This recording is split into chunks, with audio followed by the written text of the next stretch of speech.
Hello students, आज हमारा topic है ऑर्गेनिक केमिस्ट्री। इंटर का इम्पोर्टेंट टॉपिक है, तो आइए आज इसको देखते हैं कि ऑर्गेनिक केमिस्ट्री क्या कहता है। सबसे पहले इसके कॉन्सेप्ट्स बहुत सारे, जैसे कि मुस्लिम पीरियड में सबसे पहले दिया था ड्राजी ने कि ऑर्गेनिक कंपाउंड्स वो होते हैं जो लिविंग थिंग्स से मिलते हैं। Organic compounds are obtained from living things, जो किससे मिलते हैं? लिविंग थिंग्स से मिलते हैं। और inorganic compound non living things, मतलब अल्ट्राजी ने कंपाउंड्स को सेपरेट किया था, किसमें? ऑर्गेनिक और इनऑर्गेनिक में।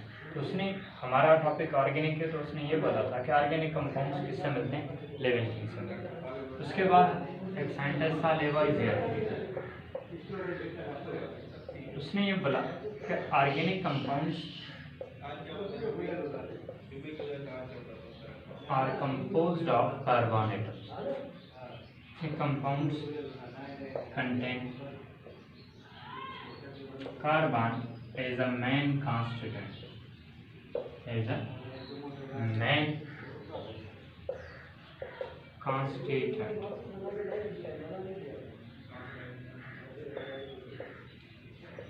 इसका मकसद ये है कि ऑर्गेनिक कंपाउंड्स में कार्बन का होना लाजमी है। उसके बाद एक साइंटिस्ट है लेमरे,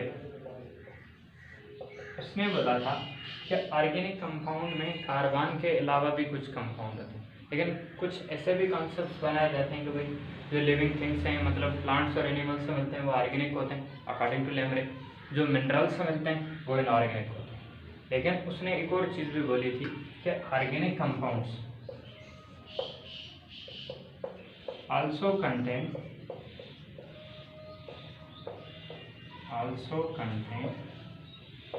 carbon, hydrogen, oxygen,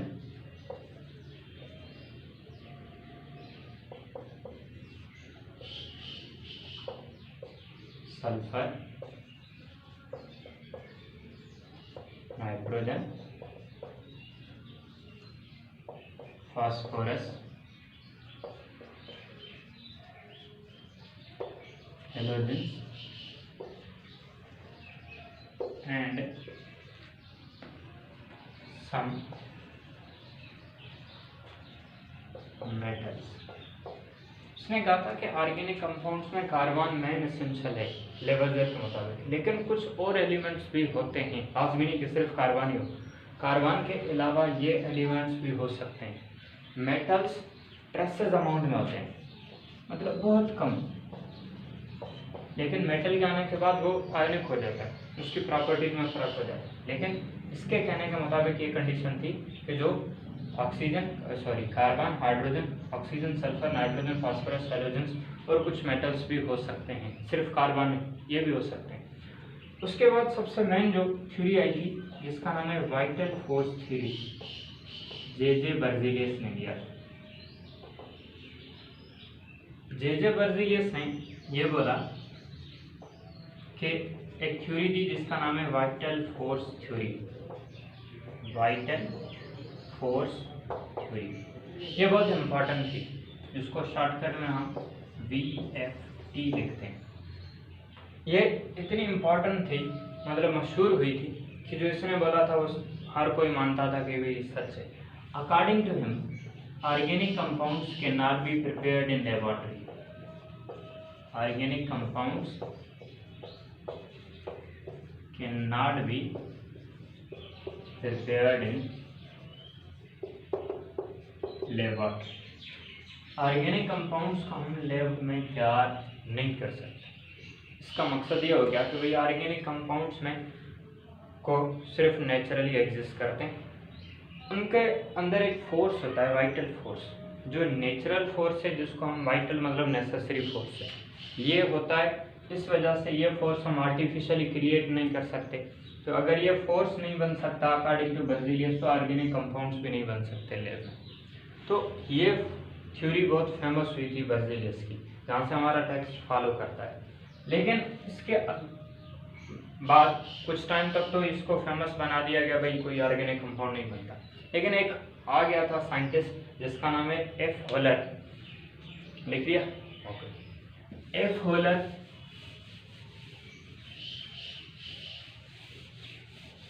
ने इस थ्योरी को के अगेंस्ट एक कंपाउंड बनाया। एफ होलर ने, एफ होलर के मुताबिक, F holer he prepared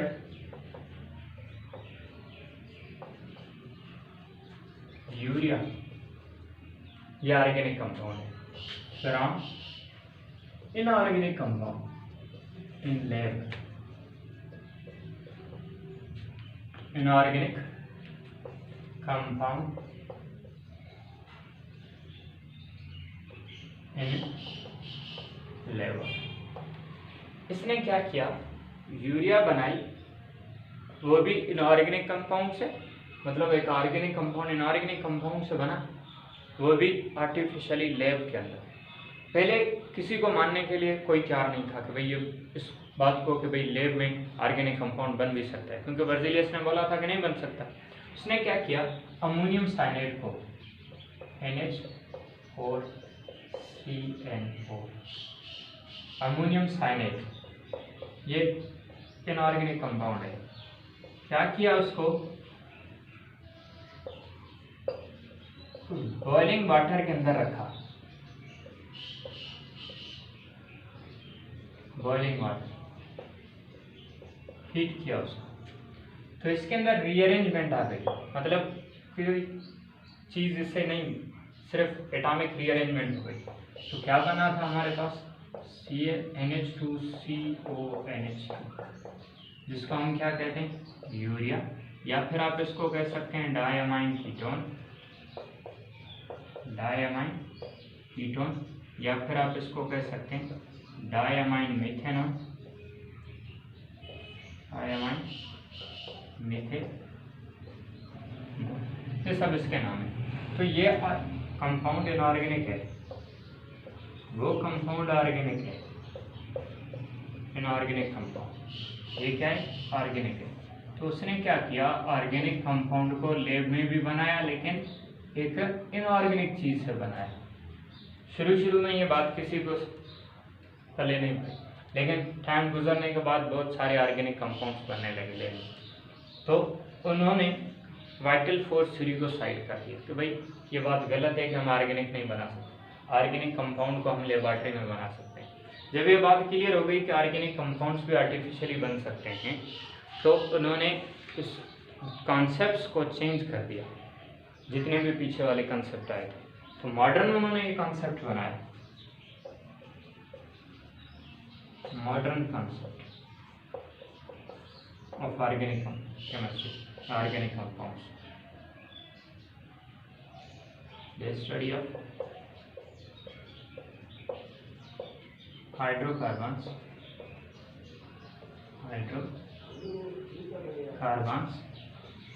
and their derivatives, except carbon monoxide, carbon dioxide, carbonates, bicarbonates, -1, cyanide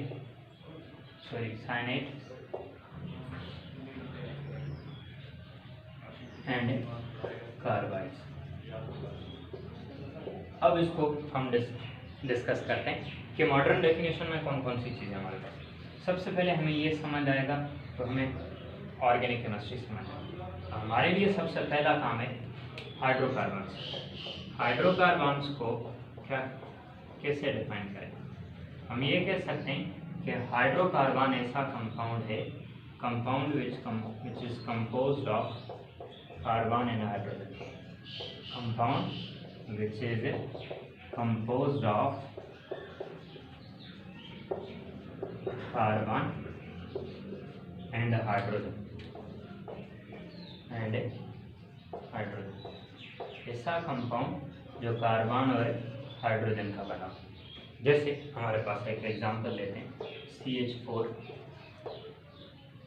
carbon और हाइड्रोजन है, C2H6 कार्बन और हाइड्रोजन है, C6H6 ये भी कार्बन और हाइड्रोजन है। तो अगर हम इन चीज़ों को देखें तो जिस कंपाउंड में कार्बन और हाइड्रोजन होगा तो हम उसको क्या कहते हैं, हाइड्रोकार्बन। या फिर आप ऐसे कह सकते हैं, इसको डिफाइन करें, a binary compound of carbon and hydrogen is called hydrocarbon. फिर भी यही बात हो, क्योंकि हमारे पास तो एलिमेंट तो है ही दोनों, तो आप इसकी जगह पे वर्ड यूज कर सकते हैं, अ बाइनरी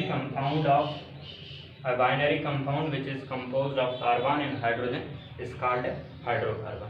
तो इसको परेशान नहीं होने की बात, बाइनरी है इधर नहीं है तो टेंशन नहीं रहेगा। चलें, वो भी आपके लिए लिखते हैं, यहाँ तक क्लियर हो गया। चलें,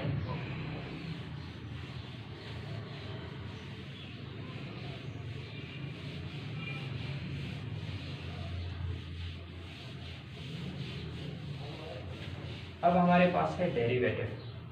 हम डेरिवेटिव किसको कहते हैं?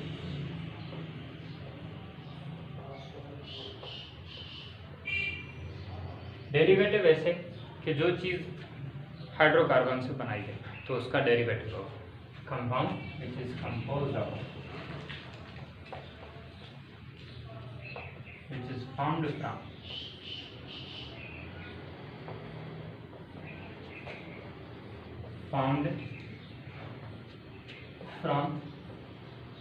हाइड्रोकार्बन। ऐसा कंपाउंड जो हाइड्रोकार्बन से बनाया जाए उसको हम क्या कहेंगे, डेरिवेटिव। हम ऐसे करते हैं, एक साइड लिखते हैं हाइड्रोकार्बन,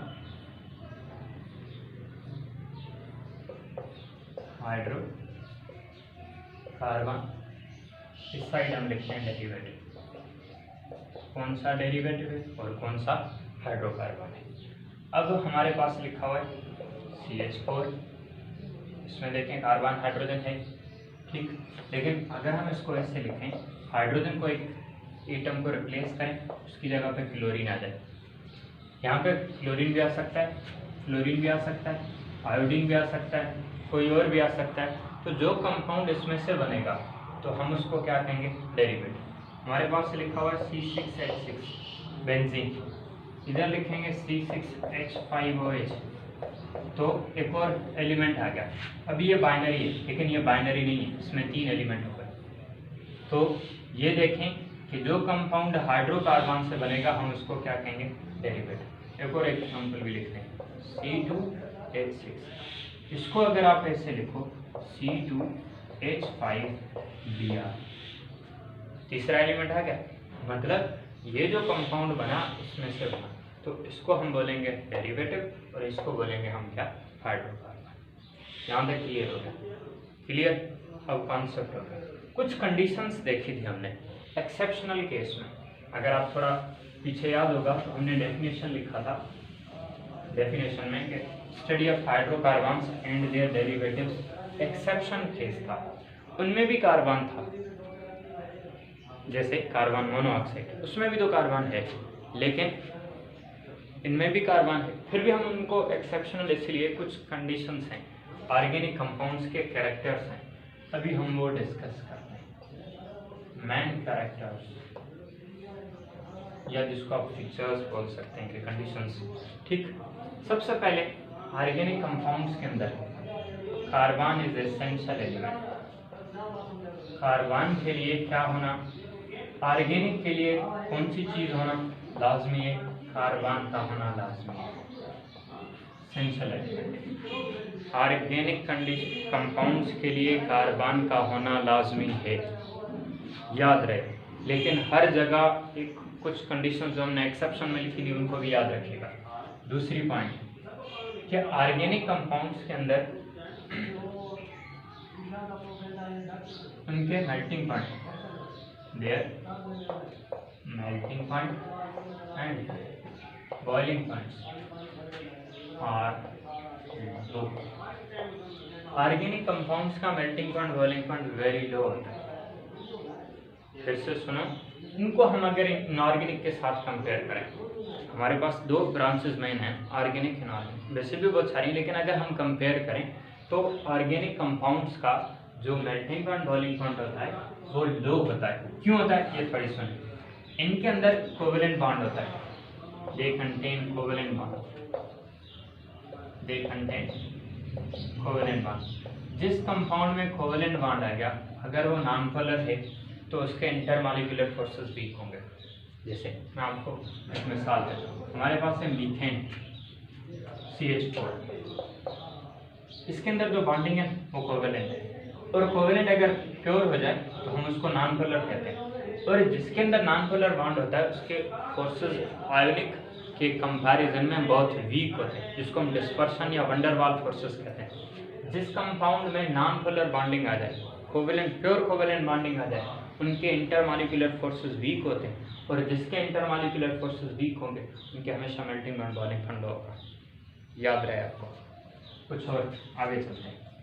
ठीक है,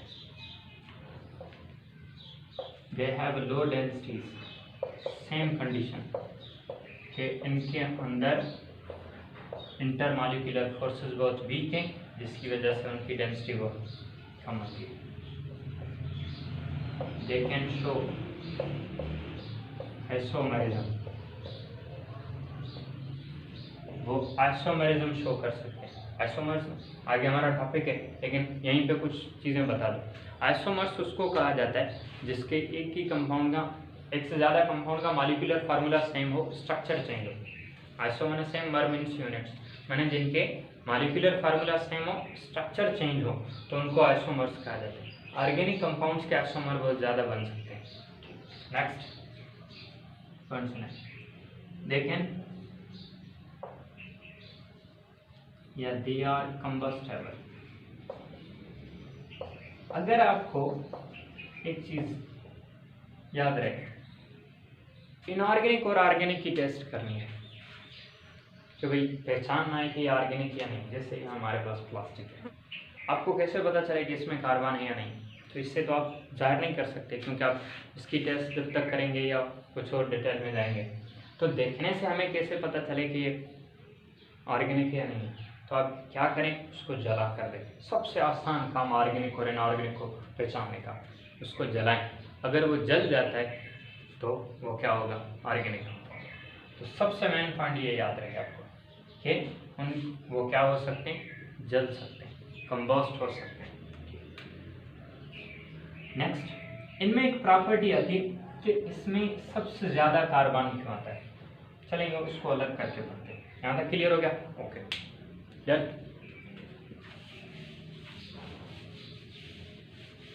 तो एक और कैरेक्टर है क्या, वो लिखते हैं फिर आगे। They are insoluble in water, they are insoluble in water.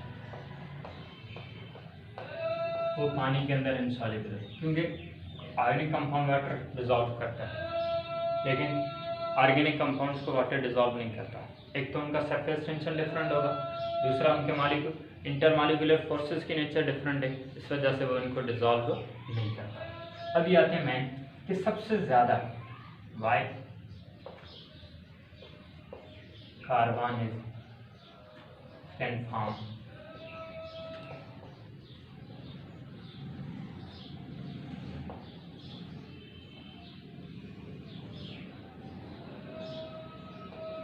Millions of compounds. इतने सारे हमारे पास एलिमेंट्स हैं, लेकिन सबसे ज्यादा कार्बन ही क्यों इतने ज्यादा कंपाउंड्स बनाते हैं? क्योंकि केमिस्ट्री में सबसे ज्यादा तादाद ऑर्गेनिक कंपाउंड्स का है। तो कार्बन अगर अक्रंस देखें तो अर्थ क्रस्ट पे तो कार्बन की अक्रंस बहुत कम है, लेकिन इसके बावजूद भी कार्बन सबसे ज्यादा एलिमेंट्स कंपाउंड्स बनाता है सही। तो इसको अगर देखें, बिकॉज इसका आंसर क्या लिखेंगे, बिकॉज कार्बन कैन शो या carbon possess maximum catenation power, maximum catenation power. अभी हमारे लिए आ गई न्यू चीज, जिसकी वजह से कार्बन सबसे ज्यादा कंपाउंड्स बनाता है, जिसको हम कैटिनेशन कहते हैं। अब कैटिनेशन क्या होता है? कैटिनेशन ऐसे समझ लें कि एक ही एलिमेंट अपने दूसरे एलिमेंट के साथ बॉन्ड बनाए। the property of an element to bond with itself with its own other element. Property of an element to form a bond with its own other atom or element, other element होगा उसी का ही, लेकिन दूसरा atom. जैसे carbon है, carbon को जितने ही आप एटम देते जाएं सबके साथ बॉन्ड बनाएंगे। सबसे ज़्यादा कैटिनेशन पावर पीरियोडिक टेबल में कार्बन के पास। जाहिर सी बात है कार्बन के पास कुछ ऐसी चीज़ होगी जिसकी वजह से कार्बन सबसे ज़्यादा कैटिनेशन पावर रखता है। उस कंडीशंस को हम अभी डिस्कस करते हैं। सबसे पहली पॉइंट, कार्बन के कंपाउंड्स को हम कहते हैं कार्बेन। अब आपके लिए मसला हो रहा होगा कि कार्बेन के लास्ट में ये नहीं आ रहा है शायद अल्केन हो, नहीं, उसको आप जनरल लें कि कार्बन के कंपाउंड्स को, जिसकी वजह से कैटिनेशन पावर की वजह से हम कार्बन के कंपाउंड्स को कार्बन कह सकते हैं। अब कार्बन का कैटिनेशन पावर है इन्फिनिटी। सिलिकॉन के कंपाउंड्स होंगे तो हम लिखेंगे सिलेन, सिलेन, उसका है 1 to 8। उसके नीचे है जर्मेनियम, जिसको हम जर्मेन कह सकते हैं, 1 to 6। टिन, SN, तो हम उसको लिखेंगे स्टेनेन, 1 to 3। लीड,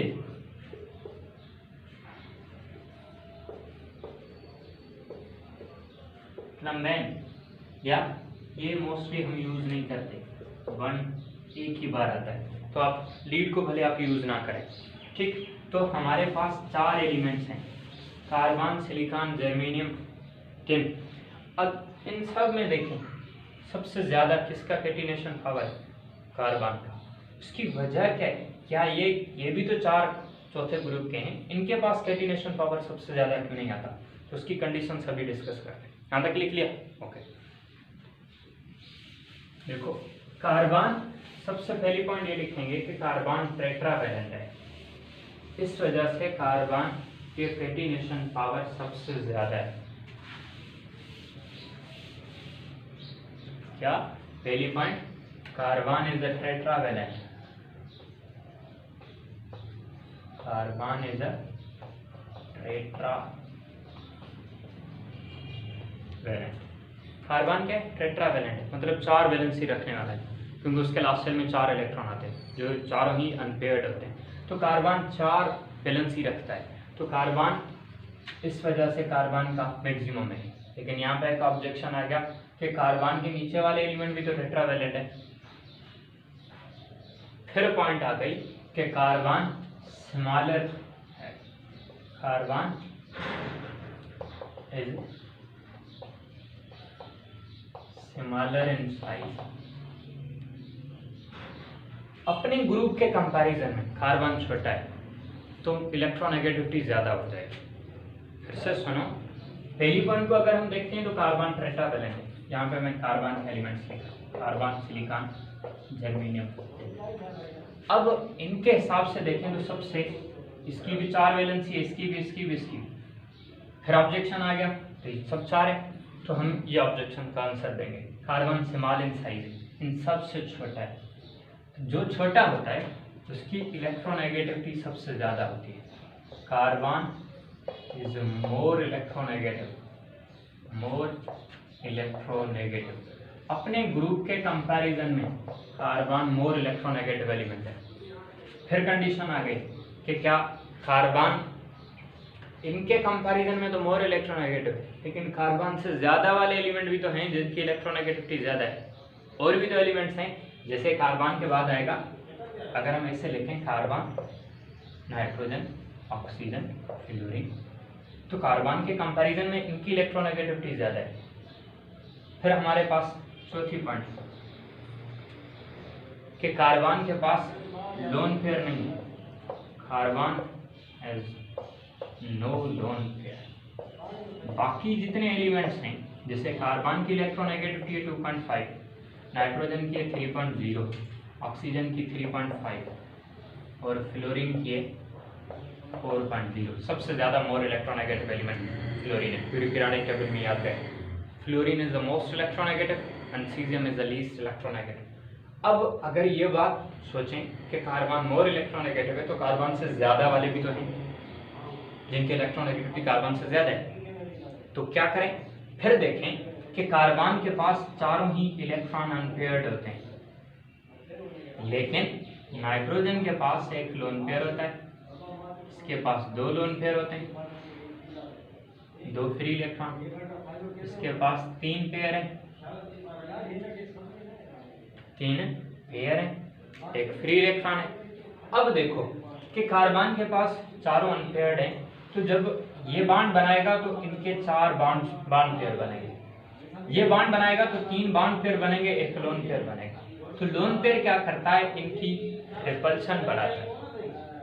लोन पेयर और बॉन्ड पेयर के बीच में रिपल्शन ज्यादा होती है as compare to bond pair bond. तो जब ये ज्यादा बॉन्ड्स बनाएगा तो ये क्या करेगा, रिपल्शन पैदा करेगा, जिसकी वजह से इनका बॉन्ड अनस्टेबल हो जाए। थर्मली अनस्टेबल होने की वजह से ये ब्रेक हो जाता है। तो इसलिए आपको याद रहे इन 4 कंडीशंस के मुताबिक कि पहला कार्बन टेट्रावैलेंट, ठीक है, लेकिन इसके बाकी ग्रुप मेंबर्स भी टेट्रा। दूसरी पॉइंट, कार्बन अपने ग्रुप के हिसाब से स्मॉलर इन साइज है, जो स्मॉल इन साइज होता है उसकी इलेक्ट्रोनेगेटिविटी ज़्यादा होती है। अगर इसके कंपैरिजन में देखें मोर इलेक्ट्रोनेगेटिव, फिर ऑब्जेक्शन आ गया कि कार्बन से ज़्यादा इलेक्ट्रोनेगेटिविटी वाले एलिमेंट्स भी हैं, नाइट्रोजन, ऑक्सीजन, फ्लोरीन, लेकिन उनके पास क्या है, कार्बन के पास 4 अनपेयर्ड इलेक्ट्रॉन, उनके पास लोन पेयर है। तो लोन पेयर ना होना एक कार्बन के लिए फेवरेबल कंडीशन है, क्योंकि लोन पेयर हमेशा बॉन्ड पेयर के साथ क्या पैदा करता है, रिपल्शन पैदा करता है। तो बॉन्ड हो सकता है वो रिपल्शन की वजह से टूट जाए, इसलिए कार्बन के पास ना तो लोन पेयर है ना ही बॉन्ड पेयर है। लेकिन एक और चीज़, हम कभी कभी ये भी लिखते हैं कि कार्बन की एबिलिटी है कार्बन कैन फॉर्म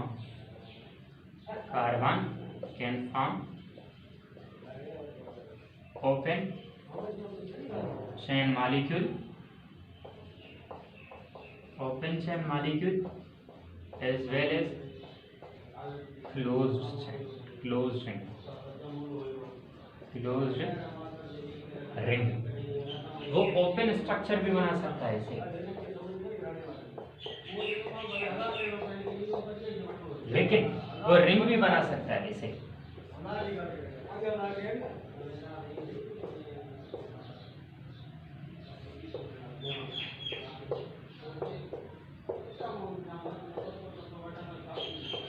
वो ओपन स्ट्रक्चर भी बना सकता है, वो क्लोज रिंग भी बना सकता है।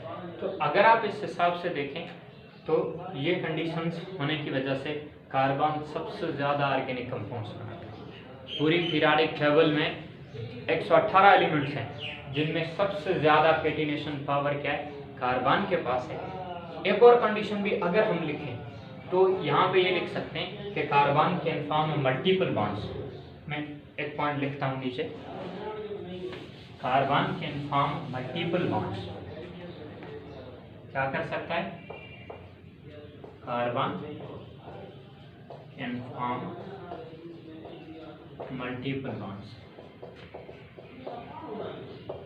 मल्टीपल बॉन्ड्स का मकसद क्या है, मतलब वो सिंगल बॉन्ड भी बना सकता है, डबल बॉन्ड भी बना सकता है और ट्रिपल बॉन्ड भी बना सकता है। मल्टीपल बॉन्ड का मकसद है ओपन भी बना सकता है, क्लोज भी, लेकिन वो सिंगल बॉन्ड भी बना सकता है, डबल भी, ट्रिपल बॉन्ड भी बना सकता है। तो इन कंडीशंस को देखकर हमारा कॉन्सेप्ट क्लियर होना चाहिए, हमारे कॉन्सेप्ट्स ऑलमोस्ट क्लियर होने चाहिए कि कार्बन सबसे ज़्यादा ऑर्गेनिक कंपाउंड्स क्यों बनाता है। क्लियर हो गया यहाँ तक, चलें आगे। ओके।